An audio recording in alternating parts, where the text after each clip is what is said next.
Hi everybody, it's Mike Gesowich again, and thanks for joining me this week. I am co-founder of Teaching.com as well as EduTyping, and this is Ask EduTyping. And remember, if I don't get to your questions today, please you know that you can reach us at hashtag AskEduTyping through Twitter or Facebook or Instagram. So I start each show with a tip of the week. Last week's tip I'll just provide for you, for those of you who may not have been able to join us, was to have your students practice keyboarding 10 minutes per day. So regardless of the skill level or how much time you can dedicate to teaching keyboarding in your classroom or your school, try to have your students work on keyboarding skills at least 10 minutes each day. And the great thing about our products, Teaching.com as well as EduTyping, is that they're web-based, so you can assign these lessons and practicing of 10 minutes per day to students to do at home or anywhere that has internet access. This week's tip is when keyboarding, 90% accuracy is not good. And what this means basically is we're trained from the time we literally enter elementary school, and it's more so in middle school and high school, that a D is poor, the letter grade of C is average, letter grade of B is good, and the letter grade of A is excellent. However, this concept is couldn't be further from the truth when talking about keyboarding. So here's an example of why 90% accuracy would not be considered good in keyboarding. Let's say that you as a teacher, we all at some point have to put in an application to get our job, and we submit a resume. Let's say that that cover letter that you submit with your resume had approximately 1,000 words, and you made 10% of those words were typos or grammatical errors or punctuation issues. That would be approximately 100 mistakes.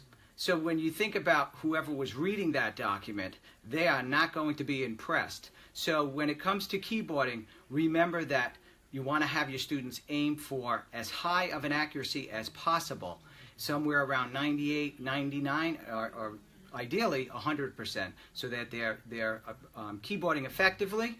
And it's not about speed, especially in the beginning, it's about accuracy. So we'll get to our first question of the week, which I've had my colleague here, Robin, who has joined me and will be joining us every week as well. And so Robin will read the first question. Robin? Sure. Our first question comes from Rhonda in Ohio. I teach technology to elementary students. At my school, we start first and second grade out in a special program called Read, Write, and Type. And then we use your program, Teaching.com, to our third, fourth, and fifth grade. My biggest question and concern is how to teach the younger students to use the correct fingers with the correct keys. Okay, Rhonda from Ohio. So basically, Rhonda, you're using a program that I'm familiar with, which is the Read, Write, and Type program. And while it has many positive merits, the problem here is that your students are in first and second grade. And developmentally, when you think about the thought process to introduce reading, writing, and typing all on the same platform, which is what that software program does do. So students are seeing a screen, and they're having to read, and they're having to write, and then they're also being asked to type. It's a lot of motor dexterity skills being asked of first and second graders, and developmentally, they're not prepared to handle those three components all at one time. So you asked about how you can get them to focus more on using correct finger placement. My suggestion to accomplish this is that you treat each component separately, especially in first and second grade. So I would recommend using a dedicated program like Teaching.com or EduTyping solely by itself, and then later on, maybe in third or fourth or fifth grade, you can begin to integrate the reading, the writing, and the typing components all at once.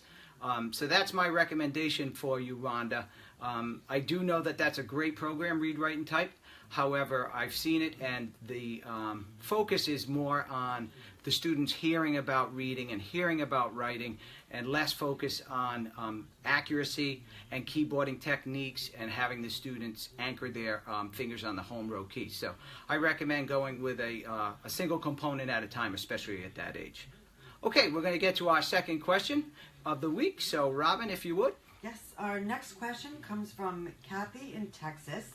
And Kathy's question is there a way to put in our own timed writing for students in EduTyping?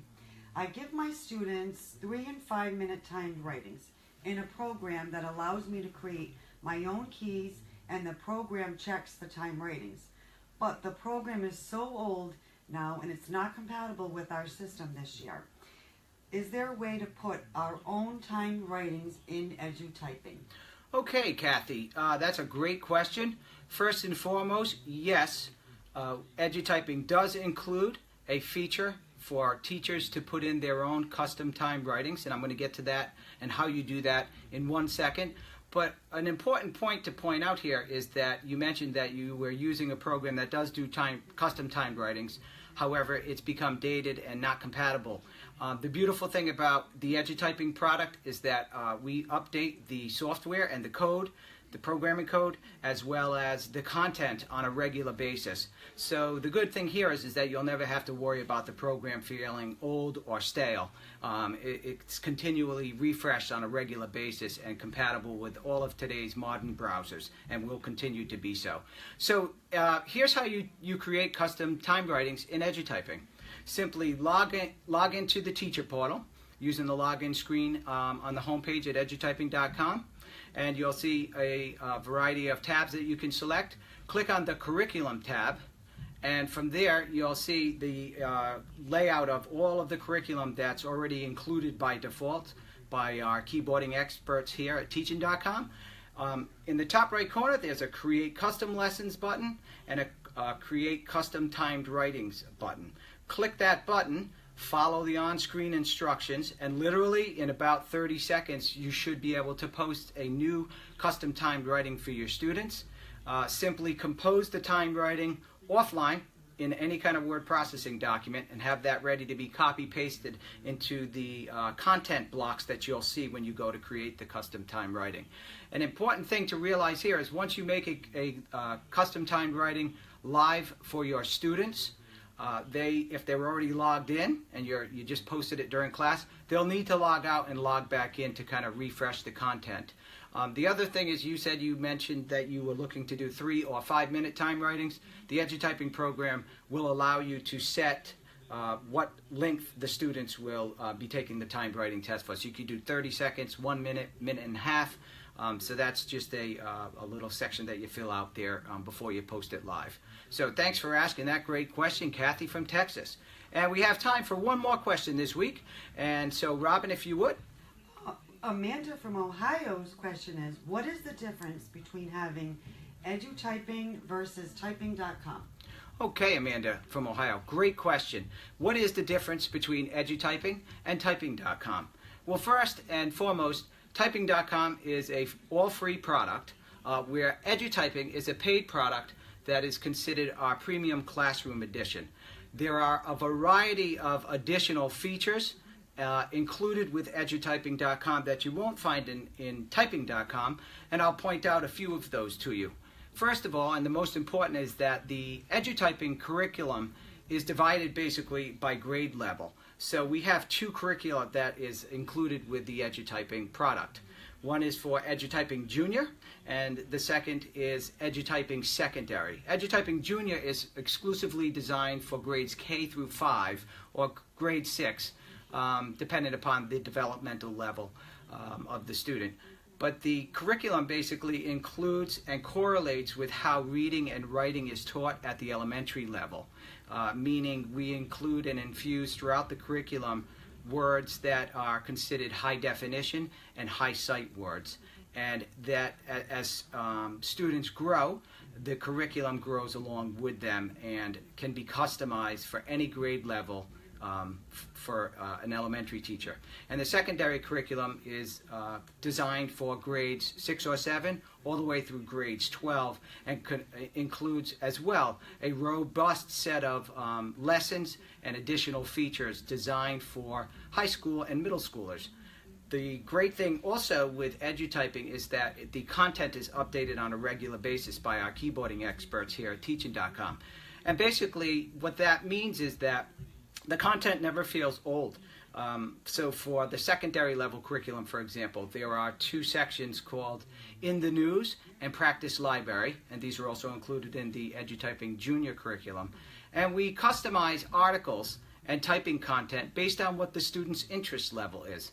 So there's a variety of different genres and themes that students can choose from, and teachers can customize as well, including sports, and all kinds of pop culture. So, for example, there's articles in the secondary curriculum on MTV Music Awards. And for the EduTyping Junior curriculum, there'll be articles and lessons included for themes like what are all the planets and our solar system, or all about colors. All of the basic concepts that students learn at the elementary school is reinforced. So the other difference is that we do allow for custom lessons to be created by teachers in the EduTyping product, as well as custom timed writings. So teachers can post their own content. And what's great about this is that as you all probably know as teachers, we're encouraged to cover cross-curriculum themes across the board. So let's say that you're a teacher and you just covered, or your social studies teacher had covered the American Revolution. In EduTyping, you can create an entire lesson or set of lessons to reinforce that content. So students, when they log in, they'll actually see content that they may have just learned last week in social studies, or even earlier in the day, or if you're an elementary teacher where you're required to teach multiple subject areas, that's another huge plus to that product. And finally, a really important thing to point out is that EduTyping includes a system-wide solution where we have different user levels. So a whole district can be managed by what we call a district admin, and then each school within a district can be managed by a school admin, giving the school district really the ability and the power to customize and roll out the program according to whatever the district's curriculum objectives and goals are as far as students learning that. So 2 examples that pop up are recently we were adopted in the school district of Davis Schools, which is located in Davis, Utah. And they adopted the program at a district level, EduTyping, and rolled that out, and now are including by the district admins. They actually post content that teachers within that district are required to cover using the program. And then Omaha, Nebraska recently adopted EduTyping, and we were able to work with them, and this is another huge benefit to the Classroom Premium Edition EduTyping versus Typing.com.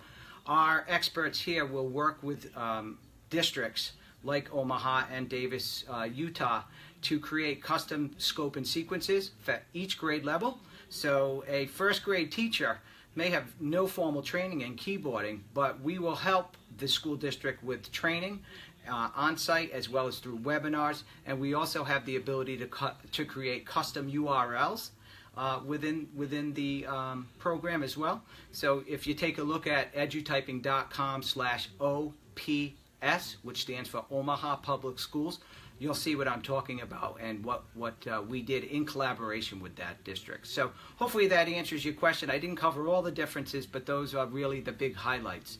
So that's all we have time for this week, folks. But again, if we didn't get to your questions, please remember you can post them at #AskEduTyping through Facebook, Twitter, or Instagram. And I look forward to seeing you next week. Remember to visit our blog, which is updated on a regular basis, and subscribe to our newsletter, which I send out every week on behalf of Typing.com as well as EduTyping, where I provide you with additional content and tips and strategies on implementing the software as well as keyboarding into your classroom. So we will see you next week at 4:15 on Thursday, live here on Facebook. And remember, If you ever come to a fork in the road, remember, take it. Take care, everybody.